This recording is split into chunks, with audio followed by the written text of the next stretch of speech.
Bonjour, au travers de cette vidéo, nous allons vous présenter comment se passe l'examen théorique du permis bateau. Tout d'abord, vous serez accueilli dans une salle où il n'y aura que des chaises et un écran de projection. Le responsable de salle vous demandera une pièce d'identité pour accéder à la salle, soit votre carte d'identité, soit votre passeport. Vous lui remettrez votre livret du candidat qui aura été préalablement rempli par votre centre de formation, votre bateau-école, et le responsable de salle vous remettra l'appareil, la zapette pour passer l'examen. Votre examen se comporte de 30 questions.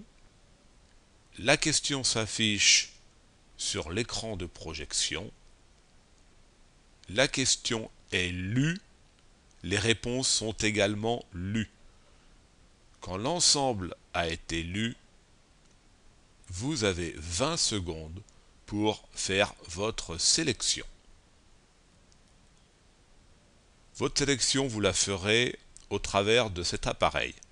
Les touches A, B, C, D et la touche rouge sont actives. La touche verte et les deux petites flèches sont inactives, donc n'appuyez pas dessus lors de l'examen. Vous faites votre choix de réponse A, B, C ou D, éventuellement quand il y a 4 solutions proposées. Si vous estimez que la bonne réponse est la réponse A, vous appuyez sur la lettre A de votre zapette et vous vérifiez bien dans l'écran que le A s'allume. Il se peut que vous soyez obligé de rappuyer pour que le A apparaisse correctement dans la petite fenêtre en haut à droite. Quelques secondes avant la fin de la diapositive, en haut, au-dessus du numéro de question, apparaît une barre similaire à une barre de téléchargement Windows. Au fur et à mesure que la barre se remplit, vous approchez de l'issue de la question. Vous devez avoir terminé votre sélection avant le remplissage complet de la barre. Vous n'avez pas à valider en appuyant sur la touche verte. Quand la question change à l'écran, le système informatique enregistre l'ensemble des réponses pour tous les boîtiers de la salle d'examen. Imaginons que pour cette question, ce n'est pas la vraie réponse, mais c'est pas grave, c'est un exemple.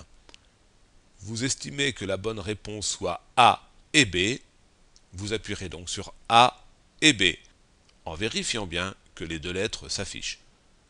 Lors de votre relecture avant la fin de la question, vous vous rendez compte de votre erreur. Ce n'est plus A et B, mais A et C que vous souhaitiez répondre. Là, dans ce cas, vous appuyez sur la touche rouge. Cette action efface l'ensemble des réponses pour cette question. Vous devrez donc appuyer sur le A et sur le C avant la fin de cette question. Généralement, sur les 30 questions, vous avez au minimum une question à deux réponses, parfois deux questions à deux réponses parmi les 30, rarement 3 questions parmi les 30, mais ça peut arriver. Il y a même parfois des QCM où il y a 0 double réponse à effectuer. En tout état de cause, vous avez toujours une réponse à cocher, et je vous dis parfois 2, jamais 0, jamais 3. À l'issue des 30 questions, quelques secondes après, sur l'écran du responsable de salle apparaîtra les gens reçus et les candidats ajournés. Si vous êtes reçu, le responsable de salle fera l'enregistrement sur votre livret du candidat et il vous le remettra pour que vous puissiez le présenter à votre bateau-école pour valider ou effectuer le module pratique. Si vous êtes ajourné, il vous remettra votre livret du candidat pour une prochaine présentation.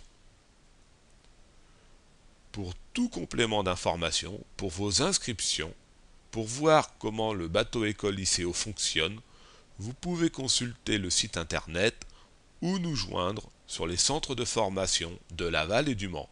Nous assurons des formations sur ces deux centres, mais également des formations à distance d'où que vous soyez. Bonne navigation!